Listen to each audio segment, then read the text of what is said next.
Before that the giants existed, before that the watchmen descended, there was already contaminated blood upon the earth. Nobody talks about what really occurred before Genesis 6, because the truth that it hides results deeply uncomfortable. The history of the Nephilim did not begin with the fallen angels, it began with the first murderer of human history. Cain was not simply an evil man, he was something that the world had never seen before and never should have existed ever. The Targum Pseudo-Jonathan, one of the oldest rabbinic texts, affirms something that the Bible never declares openly. According to that text, Eve did not conceive Cain with Adam, but with Samael, the angel of destruction and of eternal death. If that is true, the first being born upon the earth was not human.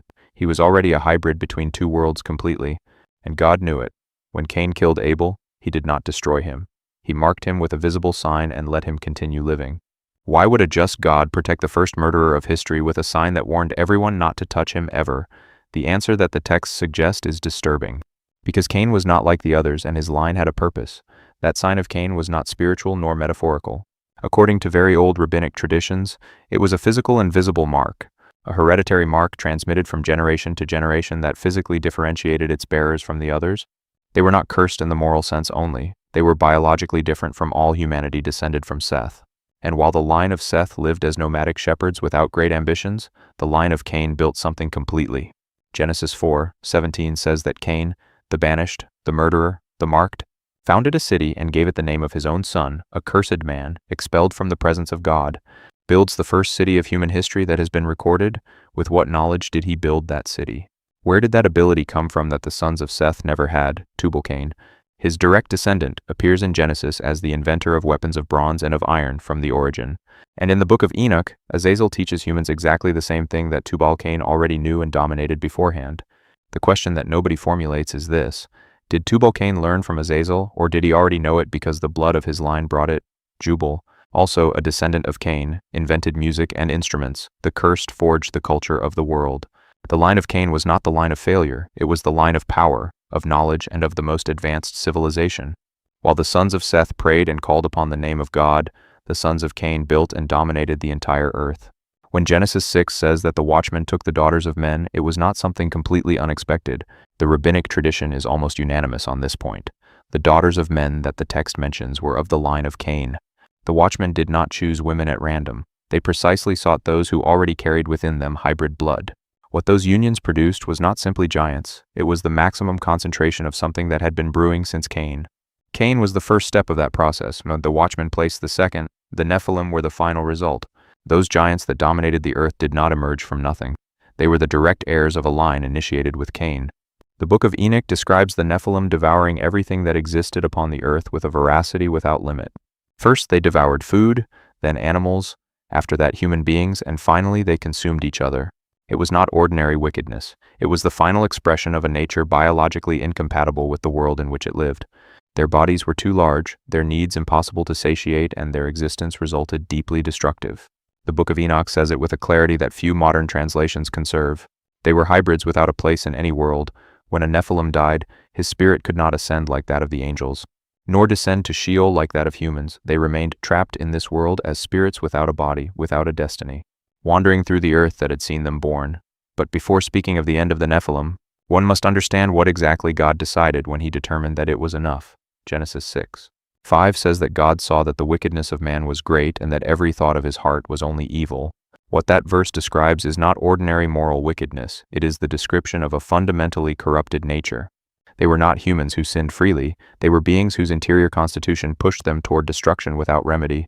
God took the most radical decision, to erase from the face of the earth what had permitted creation to be corrupted.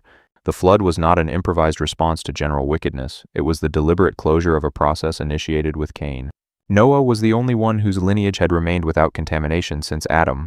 The texts call him perfect in his generations. Tamim Bederotav, says the original Hebrew, perfect in his generations, not only in his morality, but in the purity of his blood. That genetic perfection was what separated him from everyone and made him the only possible candidate to survive the flood. But Noah had 3 sons with their respective wives, and none of those women received that same sacred description. Some ancient tradition suggests that at least one of those women carried in her own blood that hidden lineage of Cain. The flood destroyed the bodies of the Nephilim, but their genes, dormant like seeds, entered hidden into the ark. And for that reason, when the waters receded and the world began anew, the giants appeared again generations later. Numbers 13:33 says it bluntly. The spies of Moses found Nephilim in Canaan centuries after the Great Flood. They were not ghosts nor metaphors. They were physical and real beings who had survived because the lineage of Cain had persisted. And Canaan, the territory where those giants reappear, is not a geographical coincidence that can be easily ignored. Canaan was the son of Ham, son of Noah. The curse upon him points to something that the text does not dare to explain. The curse that Noah pronounced upon Canaan in Genesis 9 acquires another meaning when you know the origin of this lineage. It was not only a moral or political curse, it was the recognition that something that should die remained alive within his blood. The giants of Canaan, the Rephaim, the Anakim and Goliath were the last visible chapter of a very old history. David was not simply killing an enemy soldier when he launched that stone with his sling against the Philistine giant. He was closing a cycle that had begun generations ago, when Cain was marked and left alive upon this earth. The cursed lineage, the first hybrid of history, the father of the Nephilim, found its end with the stone of David. But the physical end of the giants was not the end of everything, because the book of Enoch speaks of what remains after death. The spirits of the Nephilim, those beings trapped between two worlds, do not have an expiration date in any ancient text. The book of Enoch explicitly states that those spirits will remain upon the earth causing harm until the day of judgment. They are not fallen angels nor demons created as such. They are the souls of the sons of Cain amplified by the blood. And if the texts are right, those spirits are still here invisible, without a body, awaiting a judgment that has not yet arrived. But there is something more in this story that most prefer to ignore, because it changes too many things at once. If Cain was the first hybrid, if his line was the one that attracted the watchman, then the original sin has another face. It was not only the disobedience of Adam and Eve, it was the infiltration of a strange nature since the first birth. Samael did not wait for the watchman to descend to Mount Hermon to contaminate creation. He did it from the first moment, and God, who saw everything, permitted Cain to live, his line to prosper, to attract the watchman and for the Nephilim to be born. The most difficult theological question of all this account is not why the Nephilim existed, it is why God permitted it. The book of Enoch offers an indirect answer. Without total corruption, there would be no reason for the restart that the flood represented. The flood was not a punishment. It was a cosmic surgery to extirpate something that had been implanted in creation since Cain. But like all late surgery, it could not completely extirpate what had already penetrated too deep within the body. The genes of Cain entered the ark. The spirits remained free upon the earth. The cycle never closed entirely. And that explains something that readers of the Bible rarely stop to consider with the depth that it really deserves. Why did Israel have to fight time and again against peoples of extraordinary stature in the land that God had given them? Why specifically was Canaan inhabited by beings that the spies themselves describe as terrifying? And why did the conquest of the Promised Land necessarily imply the total extermination of certain peoples without exception? The texts do not say it explicitly, but the logic that emerges when reading Genesis alongside the book of Enoch does. It was not an ordinary territorial conquest. It was the second part of what the flood had begun and had not been able to finish. God had given Noah a second opportunity for pure creation, but the seed of Cain had traveled within it. And now, generations later, that seed had flourished again in the valleys and mountains of a land that should be holy. Israel was not only a chosen people for a region, it was the instrument of a cleansing that came since the flood. Each battle against the giants of Canaan was a direct echo of what God had intended to do with the waters. And in each victory of Israel over those peoples, what was closed was not just a war, it was a chapter of the story. The day David placed his foot upon the body of Goliath, something that had begun with Cain touched its breaking point. But even that breaking point was not the absolute end, because the texts do not say that the spirits of the Nephilim were destroyed.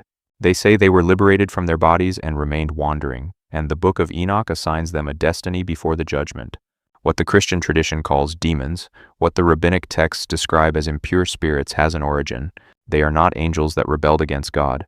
They are the sons of Cain who died without having anywhere to go in either of the two worlds. And if that is true, the history that began with a mark on the forehead of a murderer never really finished entirely. It is still here, invisible, without a body, without a destiny, awaiting something that the texts call the final judgment, but without a known date. The Bible that we read gives us 4 verses about the Nephilim in Genesis 6 and then passes to speak of the ark and of the flood. The book of Enoch that the Ethiopian church conserved when the rest of the world abandoned it gives us entire chapters about everything. It tells us who the watchmen were by name, what exactly they taught, what they produced, and what remained after their fall. It tells us that Enoch was sent to communicate the divine sentence to those fallen angels and that they wept upon hearing his voice. It tells us that the spirits of the Nephilim are the explanation of why the world after the flood remained full of evils, and it tells us that all that process, from the watchmen to the giants, had deeper roots than what Genesis shows, roots that reach back to Cain, back to Samael, back to the first moment in which something alien to creation entered it. That is the history that the texts tell when you read them all together without ignoring those that the Western tradition decided to discard. A history where the first murderer of history was already a hybrid and where his line prepared the ground for the angels. Those angels produced giants that dominated the entire earth, and the flood tried to erase everything without succeeding completely. Where the genes survived hidden within the ark, where the giants reappeared, where Israel had to finish it, and where the spirits of all that process are still here. According to the text that the Western Bible preferred not to include in its canon, this is not a story from thousands of years ago that ended and remained archived in some forgotten parchment in a monastery. It is a story whose last chapter, according to the Book of Enoch, has not yet been written because the final judgment has not yet arrived. Cain was marked. His sons built civilizations, his descendants attracted the watchmen, and the Nephilim came to dominate. The flood covered the earth, the bodies died, but the souls of the giants remained free and without a destiny upon this earth. David killed the last of the great warriors of that line, but the spirits that remained did not die with the body of Goliath. They are still here according to Enoch, a reality that is uncomfortable but that still has not arrived at its end. The final question that this story leaves open is not whether the Nephilim existed. The texts of multiple traditions validate that. The question that remains is another, and it is the one that the texts discarded by the Western Church dare to formulate without fear. What occurs with a world that still harbors the spirits of beings that were born from the cross between the angelical and the blood of Cain? The Book of Enoch, on occasions, leaves it open like a wound that only the final judgment will be able to heal. And that is exactly the reason why the Ethiopian church never abandoned that text while the rest of the Christian world forgot it. Because whoever reads the complete Book of Enoch understands that the biblical history we know is only half of what exists. The other half is in the removed texts, in the silenced traditions, and in the questions that almost nobody dares to formulate. There is a connection that scholars rarely point out, and that completely changes the reading of the entire biblical account. If the line of Cain was designed to attract the watchmen, then evil was not an accident of creation. It was a planned infiltration in two stages from outside of creation, with Cain as the first phase and the watchmen as the second. The first phase was silent, a hybrid that looked human, that lived among humans, that built like a human, but was not. The second phase was brutal, giants of 300 cubits that could not hide because their nature manifested in their size. Between those two phases, there were centuries of silent preparation of a line that grew, that mixed and waited without knowing it, and when the watchmen finally descended to Mount Hermon and swore together that forbidden pact, they did not find an empty world. They found a civilization already built, with accumulated knowledge, with women who already carried in their blood something different. The terrain was prepared since Genesis 4. The watchmen only needed to add the last ingredient to complete the mixture. That ingredient was direct angelical blood, the one that produced bodies that could not sustain their own existence upon the earth, and when those bodies fell, when the flood swept them away, when the bones of the giants sank beneath the waters, what remained was not nothing, nor peace, nor silence. What remained were spirits without form, seeking bodies that no longer existed. The Book of Enoch says that those spirits actively seek those whom to inhabit, that they do not rest, that they do not have an assigned peace, and that their nature pushes them to cause harm, not by conscious choice, but because that is the only thing that their nature knows. This completely recontextualizes the way in which subsequent biblical texts speak of the possession of spirits. When the Gospels describe Jesus casting out spirits, the Book of Enoch offers a concrete genealogy for those spirits. They are not abstract entities of evil, they are the spiritual residues of a genetic experiment that the flood could not erase entirely. And if that genealogy is correct, the spiritual warfare that the texts describe is not metaphorical. It has a concrete and ancient origin, an origin that begins with Samael and Eve, continues with Cain and his mark, amplifies with the watchmen, and ends with the Nephilim. Or more precisely, it does not end, it transforms. It makes itself invisible and awaits the moment that the texts call the final judgment. All this was written in texts that existed for centuries before the ecclesiastical councils decided what was canonical and what was not. The Book of Enoch was cited by authors of the New Testament. The letter of Jude cites it directly, without any ambiguity. And nevertheless it was excluded from the Western canon, kept only by the Ethiopian Church, conserved in parchments in Guise. Until in 1773 a Scottish explorer named James Bruce brought 3 copies from Ethiopia and the Western world rediscovered it. What he found in those manuscripts was not mythology. It was a detailed narrative that completed what Genesis left incomplete. Names, dates, places, teachings, condemnations, spirits, genealogies, everything that Genesis compressed into 4 verses. And in the center of all that amplified account was the same figure that Genesis introduces briefly and then seems to forget, Cain. The marked, the founder of cities, the progenitor of Tubal-Cain, the silent origin of all that came after. The Bible presents him as a criminal who receives his punishment and disappears from history after Genesis 4. But it is not so. His lineage continues there in the text, in the genealogies, in the cities that he built, in the knowledge that his sons developed, and when the watchmen descend in Genesis 6, the reader who has followed both lines understands that it is not a new story. It is the continuation of a story that began in chapter 4 with a mark, with an exile, and with a question without an answer. Why did God let Cain live? That question crosses the entire narrative like a thread that connects each one of the episodes. The only answer that emerges when reading all the texts together is that Cain was necessary for the flood to have a purpose. Without Cain, there is no hybrid line. Without a hybrid line, the watchmen do not find the terrain prepared. Without that terrain, there are no Nephilim. And without Nephilim, there is no flood. There is no Noah. There is no second opportunity for creation. There is no Israel. There is no David. The origin of the history was not an accident of free will. It was the first link of a chain that crosses the Bible. A chain that goes from Genesis 4 to the giants of Canaan, from the giants of Canaan to David, from David to the judgment, and whose last links, according to the book of Enoch, have still not been placed because the complete account has not yet finished. This is the history that the Ethiopian Bible conserved when the Western world decided that it was too much to include in its pages. The history of how the first son born upon the earth carried in his blood something that should not be there from the beginning. The history of how that blood prepared the way for the fallen angels, the giants, the flood, and for everything that followed. And the history of how what the flood did not eliminate entirely is still here, invisible, awaiting the closure that the texts promise. The mark of Cain was not only a sign of protection, it was the first seal of a nature that did not fit in creation, and that nature, once introduced into the world, followed its own path independent of any human will. The sons of Cain did not choose to be different. They were born being different, and that difference led them to where it led them.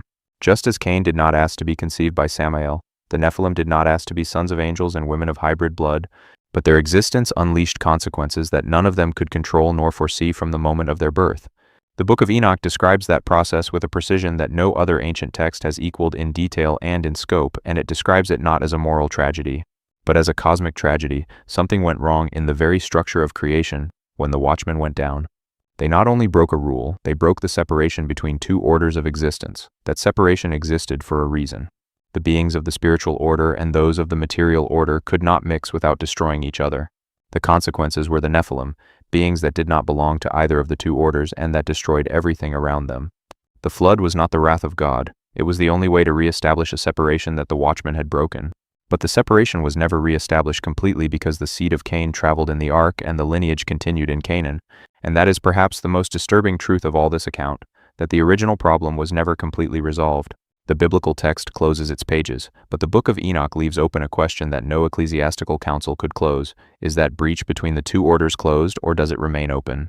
Invisible, awaiting to be recognized by whoever knows how to look, the texts do not give a definitive answer to that question. They only say that the final judgment will close it when its moment arrives, and while that moment does not arrive, the history of Cain, of the watchmen, of the Nephilim, and of the flood continues being present. Not as mythology archived in parchments, but as a living narrative that the texts conserved by Ethiopia never declared concluded. Whoever wants to understand the Nephilim has to begin where the history really begins, with the mark on the forehead of Cain. Subscribe to continue exploring the texts that official history decided to silence and that still have much to reveal.